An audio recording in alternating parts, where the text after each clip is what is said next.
बेटा तू मुझसे मिलने आई है या अपनी भाभी का काम बढ़ाने के लिए? अरे उसकी मदद नहीं कर सकती तो कम से कम उसका काम तो मत बढ़ा। शोभा जी अपनी बेटी मानसी को बोली। अरे ऐसा क्या काम बढ़ा दिया है मम्मी मैंने जो आप मुझे सुना रही हो? ज़रूर भाभी ने ही आपसे शिकायत की होगी। मानवी उल्टा अपनी भाभी सुमन पर इल्ज़ाम लगाते हुए बोली। बहू मुझसे क्या शिकायत करेगी? उसने तो कुछ नहीं कहा, पर मैं क्या अपनी आंखें बंद करके बैठी हूँ जो मुझे दिखाई नहीं देता कि यहाँ तुम मुझसे मिलने के बहाने आई हो, लेकिन अपने बच्चों को यहाँ छोड़कर खुद अपनी सहेलियों के साथ घूमने निकल जाती है। अब मम्मी अपने मायके में भी अपनी मनमानी ना कर सकूं तो फिर मायके और ससुराल में फ़र्क ही क्या होगा? थोड़ी बहुत आज़ादी तो होनी चाहिए ना। मानवी बेफिक्र से बोली। बेफिक्र कैसी? यहाँ मैं रेस्ट पर हूँ। तुम्हारी भाभी के साथ उसका 3 साल का बेटा है, वो उसे संभालते हुए घर का सारा काम करती है, मुझे संभाल रही है। ये क्या कम था जो तुमने भी आकर अपने बच्चों की जिम्मेदारी उस पर डाल दी और खुद बाहर घूमने चली गई? मम्मी आपने पहले तो कभी नहीं टोका मुझे जो आप इतना टोक रही हो। अचानक क्या हो गया? आज आपको अपनी बहू पर प्यार आने लगा, जिसके पीछे आप अपनी बेटी को भी सुनाने को तैयार हो गई। मानवी बिगड़ते हुए बोली। यही तो सबसे बड़ी गलती है कि मैंने की। हर बार मैं तेरी ही साथ देती हूँ, हमेशा तेरी वजह से सुमन को ही डांट देती हूँ, पर अब तो दिख रहा है मुझे कि सेवा तो बहू ही कर रही है। बेटी को तो कोई लेना देना ही नहीं है। अपनी बीमार माँ से मिलने आई है, लेकिन मिलना तो दूर की बात है, घर में ही नहीं टिक रही है। मम्मी मिलने आई हूँ तो मिल तो लिया और देख लिया, अब क्या हमेशा तुम्हारे पास ही बैठी रहूं? अरे तू मेरे पास नहीं बैठ सकती तो कम से कम बहू की काम में मदद तो कर सकती है। इतनी तो समझ तुझ में भी होनी चाहिए। क्या बचपन में मैं तेरे साथ नहीं बैठती थी? बस मम्मी ससुराल में भी काम करो और अब यहाँ मायके में भी आकर काम करो। ये कहीं तो थोड़ी आज़ादी होनी चाहिए। तुम्हारी बहू को काम करते ज़ोर पड़ता है क्या? एक तो तुम्हारी बहू ने लापरवाही से मेरे बेटे का सिर फोड़ दिया, ऊपर से आप मुझे सुना रही हो। इस घर के काम की जिम्मेदारी उसकी है, मेरी नहीं। हाँ उसकी जिम्मेदारी है और वो अपनी जिम्मेदारी बखूबी निभा रही है, पर ऐसे लोग का घर में स्वागत नहीं है जो उल्टा उसका काम बढ़ाने के लिए आ रहे हैं। मुझसे मिलने आई थी ना, मिल चुकी ना, देख भी लिया ना मुझे, अब जा। तेरा ससुराल क्यों बैठी है यहाँ? पर शोभा जी ने मानवी को लताड़ते हुए कहा। शोभा जी की बात सुनकर मानवी ज़्यादा चिढ़ गई और चिल्लाते हुए बोली। हाँ जा रही हूँ, मुझे भी नहीं रहना यहाँ पर, जहाँ बहू को बेटी से ऊपर माना जाता है। वैसे भी यहाँ आकर आफत ही मोल ली है मैंने। अब ससुराल में जाकर जवाब क्या दूँ कि बेटे का सिर कैसे फूट गया? जवाब क्या देना है? सीधा बोल देना कि आपस में लड़ पड़े और सिर फूट गया। हाँ आप तो चाहती ही हो कि मुझे डांट पड़े।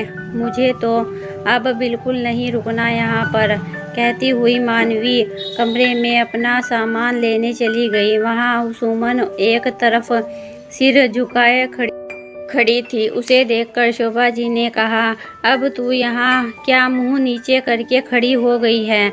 जाकर अपना काम कर, इसका तो नाटक यूं ही चलता रहेगा। अभी तुनतुनाती हुई जा रही है, अपने आप आ जाएगी 2-4 दिन में। शोभा जी की बात सुनकर सुमन चुपचाप अपने काम करने चली गई। यहाँ पहली बार नहीं था कि शोभा जी ने सुमन का साथ दिया था, नहीं तो हर बार अपनी बेटी के पीछे सुमन को लताड़ देती थी। अभी पिछले महीने मानवी जब यहाँ आई थी तब भी अपने दोनों बच्चों को सुमन के पास छोड़कर अपनी सहेलियों के साथ मूवी देखने चली गई थी। इधर शोभा जी भी मदद करने की जगह पड़ोस में सत्संग में चली गई। जब सुमन रसोई में खाना बना रही थी तो तीनों बच्चे आपस में ही लड़ पड़े और मानवी के बेटे ने सुमन के बेटे प्रिंस को धक्का दे दिया, जिसमें प्रिंस के सिर पर चोट आ गई।